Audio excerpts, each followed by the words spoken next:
how should Christians look at the essence of Easter? That Christ came to die for my sins, and what else? Well, the whole essence of Easter is predicated on the fact that man sinned, and man didn't have the wherewithal to help himself from his sins. Man had everything. He had the knowledge to invent, innovate, create, but man didn't have the resources to cure the problem of sin. So God became a man in the person of Jesus Christ to die on behalf of man as a substitute. All right, so Jesus died on our behalf, was buried, and on the third day he rose triumphantly, defeating sin, death, and the grave.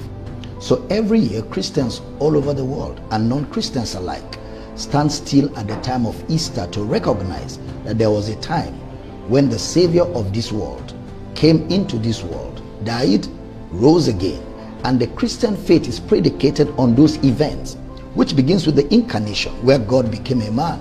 The book of Isaiah says his name shall be called Wonderful, Counselor, Mighty God, Everlasting Father, the Prince of Peace. So Jesus is Mighty God, Jesus is Everlasting Father, Jesus is the Prince of Peace, which means therefore that the birth of Christ, which we call a birth, was actually an incarnation, a miracle, because Mary said to the angel, how can these things be, seeing I know not a man?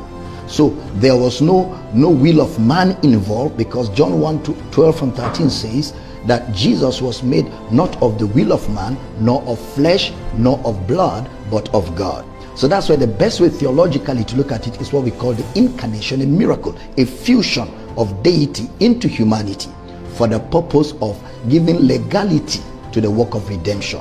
Man sinned, man died to save man from sin. That's the whole concept of the Easter. So it begins with the incarnation, the descent of God into humanity, the death of Jesus, his burial, and his resurrection, and consequently his ascension to the right hand of majesty on high. That's why that event sets the tone. It sets the foundation for all of Christian belief, all of Christian practice, and guarantees eternity with God.